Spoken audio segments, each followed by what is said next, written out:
Hello friends, welcome to Kumari Special. இன்னைக்கு பொங்கல் திருநாள் ஸ்பெஷலான சர்க்கரை பொங்கல் எப்படி பண்ணலாம் அப்படிங்கறத இந்த வீடியோல பார்க்கலாம்.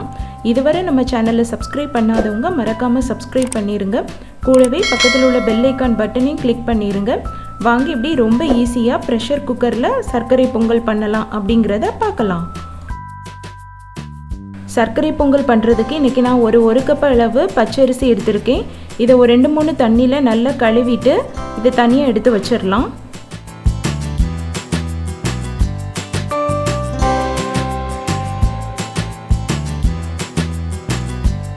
நெக்ஸ்ட் ஒரு பிரஷர் குக்கர்ல ஒரு ஸ்பூன் அளவு நெய் விட்டு லைட்டா சூடாக விடலாம். நெய் சூடானதும் அதுல 2 டேபிள் ஸ்பூன் அளவு உடைச்ச முந்திரி பருப்பு அத போட்டு லைட்டா வறுத்துறலாம். ஒரு நிமிஷம் லைட்டா வறுத்துட்டு அதுல ஒரு 2 டேபிள் ஸ்பூன் அளவு உலர்ந்த திராட்சை அதையும் போட்டு லைட்டா வறுத்துறலாம். அந்த கிஸ்மிஸ் பழம் லைட்டா பலூன் மாதிரி உப்பி வரும்போது அதை எடுத்து வேற ஒரு பவுலுக்கு மாத்தி வச்சிரலாம். இப்போ இதே நெய்யிலேயே ஒரு அரை கப் அளவு பாசிப்பருப்பு போட்டு ஒரு 3-4 நிமிஷம் லைட்டா வறுத்துறலாம். இந்த பாசிப்பருப்போட கலர் வந்து லைட்டா சேஞ்ச் ஆகி நல்ல ஒரு ஸ்மெல் வர ஸ்டார்ட் ஆகும். அந்த டைம்ல நம்ம கழுவி வச்ச பச்சரிசியை போட்டு ஒரு 1-2 நிமிஷம் லைட்டா மிக்ஸ் பண்ணி விடுங்க. 1 கப் பச்சரிசிக்கும் அரை கப் பாசிப்பருப்புக்கும் ஒரு 5 கப் அளவு தண்ணி நமக்கு தேவைப்படும். இன்னைக்கு நான் இந்த பொங்கலுக்கு 4 கப் தண்ணியும் 1 கப் பாலும் எடுத்துர்க்கேன்.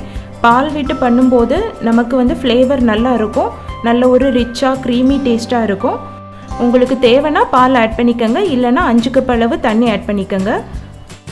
இப்போ இத நல்லா மிக்ஸ் பண்ணிட்டு மூடி வச்சு மிதமான சூட்டுல 4 விசில் விட்டு நல்லா வேக வச்சு எடுத்துறலாம்.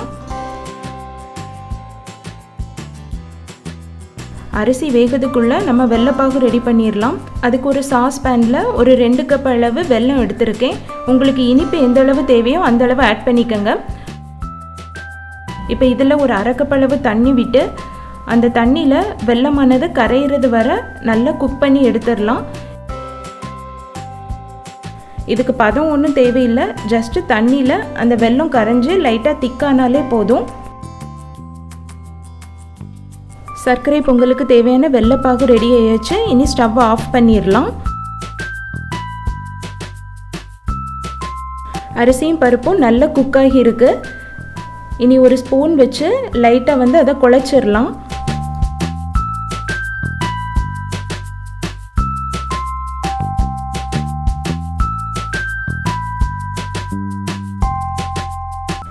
இப்போ இதில் ஒரு டீஸ்பூன் அளவு ஏலக்காய் பொடி, அப்புறம் ஒரு சல்லடை வச்சு நம்ம ரெடி பண்ணி வச்சுருக்க வெல்லப்பாகை ஊற்றி ஃபில்டர் பண்ணிடலாம். அப்போ ஏதாவது தூசு இருந்தாலும் அந்த சல்லடையில் நமக்கு தங்கிரும். கூடவே நெய்யில் வறுத்து வச்ச அந்த முந்திரி பருப்பு கிஸ்மிஸ் பழம் ரெண்டையும் போட்டு நல்லா மிக்ஸ் பண்ணிடலாம். லாஸ்ட்டாக இந்த சக்கரை பொங்கலில் ஒரு 2-3 டேபிள் ஸ்பூன் அளவு நெய் விட்டு நல்லா மிக்ஸ் பண்ணி ஒரு 2-3 நிமிஷம் மிதமான சூட்டில் குக் பண்ணி எடுத்துடலாம்.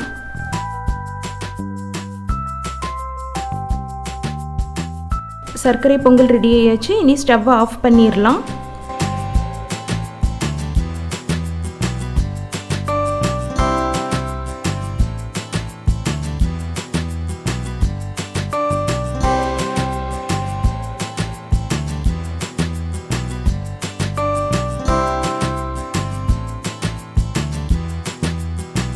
அவ்வளோதாங்க, வீட்டிலே ரொம்ப ஈஸியாக சுட சுட சுவையான சர்க்கரை பொங்கல் ரெடி பண்ணியாச்சு. நீங்களும் இந்த பொங்கல் திருநாளுக்கு உங்கள் வீட்டில் இந்த சர்க்கரை பொங்கலை செஞ்சு பார்த்துட்டு எப்படி வந்திருக்குன்னு கீழே கமெண்ட் பண்ணுங்கள். அனைவருக்கும் இனிய பொங்கல் திருநாள் நல்வாழ்த்துக்கள். இந்த வீடியோ உங்களுக்கு பிடிச்சிருந்ததுன்னா மறக்காமல் குமரி ஸ்பெஷலுக்கு சப்ஸ்கிரைப் பண்ணுங்கள்.